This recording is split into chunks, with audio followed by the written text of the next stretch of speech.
জয় শ্রীকৃষ্ণ। রাধে রাধে।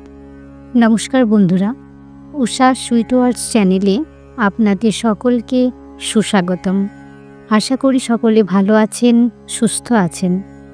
বন্ধুরা, আজকের ভিডিও থেকে জেনে নেব ঋষি, মুনি, সাধু ও সন্ন্যাসীদের মধ্যে পার্থক্য কী। সনাতন ধর্মে সাধু, সন্ন্যাসী ও গুরুর বিশেষ মাহাত্ম্য রয়েছে। সত্যযুগ থেকেই সাধু ও সন্ন্যাসীদের অস্তিত্ব রয়েছে এই দেশে। সত্যযুগের পর ত্রেতাযুগ, দ্বাপর যুগ পেরিয়ে কলিযুগেও সাধু সন্ন্যাসীরা তাদের আপন মহিমায় বিরাজমান। সত্য, ত্রেতা ও দ্বাপর যুগে মুনি ঋষিরা সব বড় বড় সম্রাটদের শিক্ষা, জ্ঞান ও পরামর্শ দিতেন। এমনকি রাজ্য কিভাবে চালনা করতে হবে সেই বিষয়েও রাজাদের উপদেশ দিতেন আচার্যরা। সমাজকে ধর্মের পথে ও ন্যায়ের পথে চালনা করতে এনাদের উল্লেখযোগ্য ভূমিকা ছিল সেই সময়। প্রাচীনকালে বড় বড় ঋষিমুনিরা অনেক মূল্যবান শাস্ত্র ও পুঁথি রচনা করেছেন। সেই সব শাস্ত্র আজও আমাদের জীবনের পাথেয়। আজও আমাদের দেশে সাধু সন্ন্যাসীদের প্রতি সাধারণ মানুষের মনে অটুট আস্থা ও বিশ্বাস রয়েছে। সাধু সন্ন্যাসীদের অনেকেই গুরুর মতো শ্রদ্ধা ও সম্মান করেন। তবে জানেন কি যে সাধু, সন্ন্যাসী, মুনি ও ঋষি এক নন? এনাদের মধ্যে উল্লেখযোগ্য পার্থক্য রয়েছে। ঋষি, মুনি, সাধু বা সন্ন্যাসীর নাম শুনলে আমাদের মনে একটাই চেহারা ভেসে ওঠে।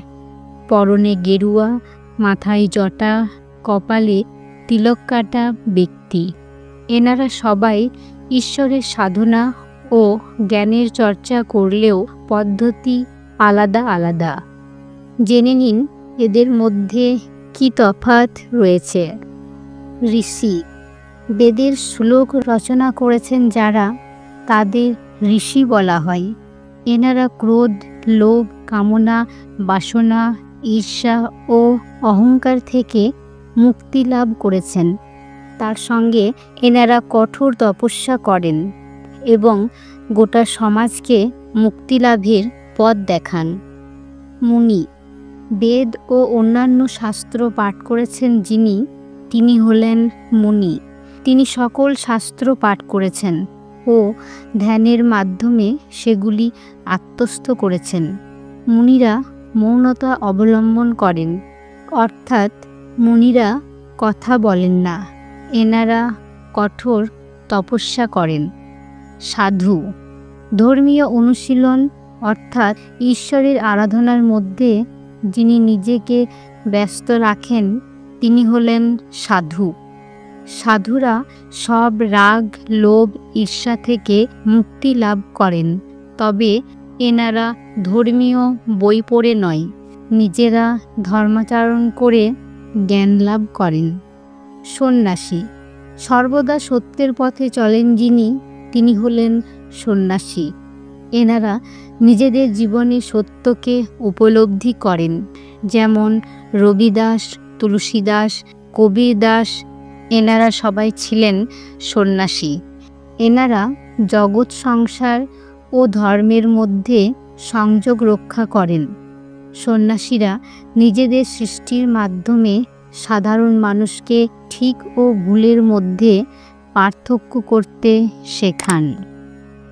বন্ধুরা, আশা করি আজকের ভিডিওটি আপনাদের ভালো লেগেছে। শ্রী রাধা গোবিন্দের কৃপায় সকলে ভালো থাকবেন, সুস্থ থাকবেন। জয় শ্রীকৃষ্ণ। রাধে রাধে।